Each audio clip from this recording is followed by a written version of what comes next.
Well, hello there. Welcome to the very first Apostate University. I am your professor, faithful slave. Don't worry, I'm not going to do the voice the entire time. Just thought I'd snazz up the intro a little.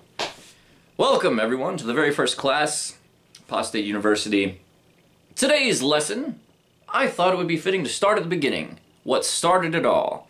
That's right, you guessed it. Charles Taze Russell. Is it Charles Taze or Taz? We'll just say Charles T. Russell. One boy named Charlie. Very special boy. Why are we doing this, you ask? Well, you know, if you're going to be an effective apostate, you need to have a bit of higher learning. Immerse oneself in an institution of learning. Shut up, Anthony Morris. No one asked you.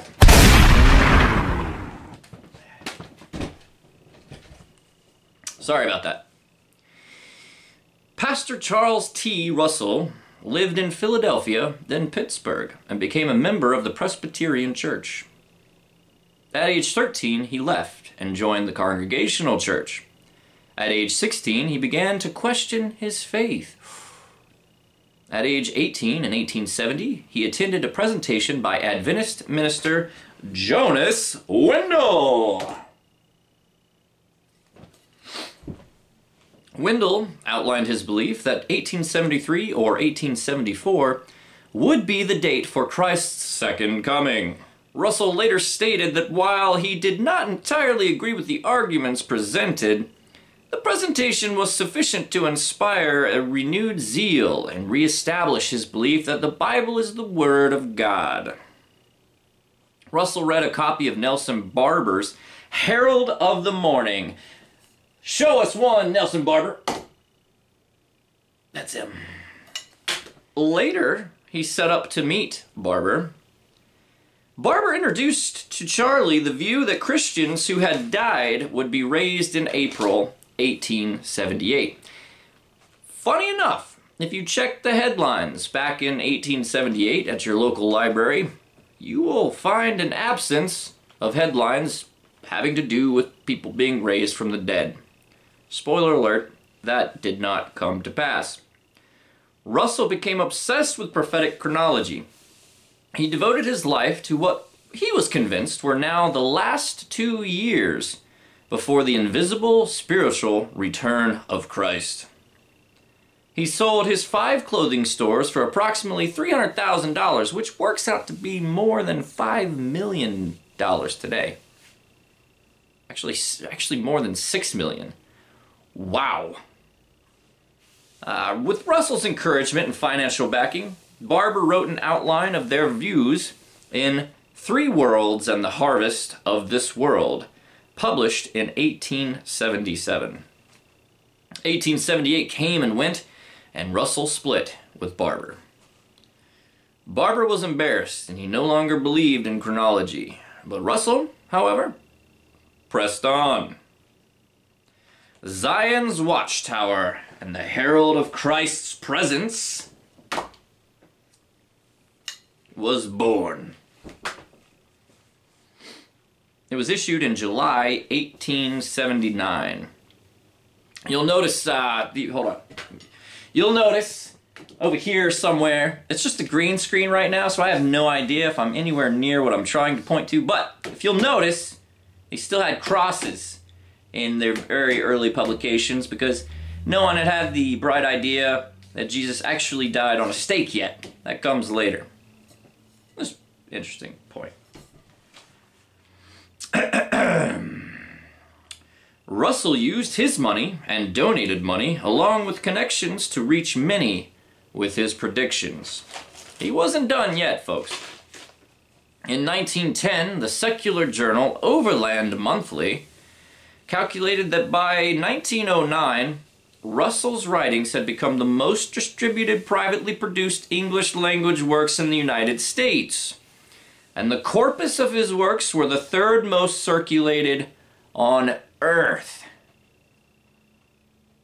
Wow. Why so popular? Well, he convincingly wrote and sought to prove the end would come in 1914. Now, guys, it's a no-brainer. Back in those days, a lot of people in America believed in Christianity. Hell, today a lot of people still in America believe in Christianity. But back then, it was even more fierce. If you have somebody who's very well educated, writing some convincing stories using chronology in the Bible about the end of the world and how it's calculated to come at a certain year, 1914, you're going to cause some waves, especially if you sold all of your businesses to make the money necessary to print and spread these publications on a wide scale. Yeah, he definitely caused some waves with that. 1908 Zion's Watchtower and Herald of Christ's Presence is a particularly good article if you want to prove to Jehovah's Witnesses that these were not just kind of like half-hearted suggestions that maybe the end would come. No, the language was very clear, very point blank. The end was coming in 1914. I'm going to take a quote from that for you. 1908, Zion's Watchtower and Herald of Christ's Presence. In Study 4, The Times of the Gentiles, it says, "In this chapter we present the Bible evidence proving that the full end of the Gentiles, i.e. the full end of their lease of dominion, will be reached in AD 1914. And that date will see the disintegration of the rule of imperfect men." I said it kind of like they did in like the old days on the radio. That's how I like to do it. But yeah, you'll notice that it said, that date will see the disintegration of the rule of imperfect men. Bam! It's right there. There's no hemming and hawing about it. These were point-blank predictions made by the founding father of the Jehovah's Witness organization that the end was indeed coming in 1914.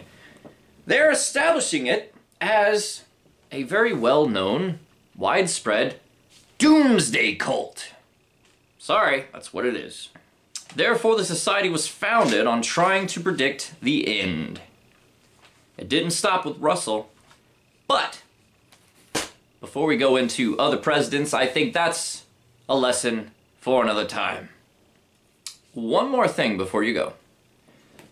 I wanted to say I very much appreciate all of you who have donated to my channel since I've been putting the link to my PayPal. It's very much appreciated, especially recently when my life has taken a few twists and turns, and every dime that's ever been donated has been greatly appreciated. Yes, I can make videos for free, and I have been for over 2 years. Because I didn't want people to be mad at me and say mean things. But you know what? It didn't matter. People got mad anyway and said a lot of mean things. So I might as well make my life a little bit easier if I'm trying to do this video thing. If you like my work, if you want to see me continue and get better, I'd appreciate if you check out my old PayPal here. I in fact lost a lot of my technological advances, such as my GoPro and my awesome HD webcam, very recently because I am a scatterbrained fool. So any support would be greatly appreciated. Oh, shout out to, I wanted to take this time to give a shout out to one person who's emailed me and donated. Thank you very much. We'll call this person Robbie. He sent an email and I wanted to share a little bit of it with you, and I think I might do this periodically in the future. If you have a message you want to share, it could be about anything at all really. Yeah, I'll try and get it on a video. He says, "Anytime, Parker, you have helped many people to wake up out of all this confusion. Like many, I made a life decision based on this false religion that I grew up in. Only until age 50 did it finally sink in that this was all BS. Imagine me at 17 telling my guidance counselor that I will never grow old and that college is a waste. The end is coming. That was in 1977. I remember all of the 1975 crap. I was 15 and scared. Good thing I didn't take all that BS. I had kids in the 80s and was criticized because the end was so close. Now my oldest is 33, and yet my whole family believes all this and says I am doomed to die at Armageddon, which is around the corner. What corner? Crazy. He says, crazy, isn't it? I thought it was me. It's not you. It's definitely a crazy thing that we all grew up in. And I wanted to say thank you for your help and for the email. And gosh, guys, just hang in there, you know?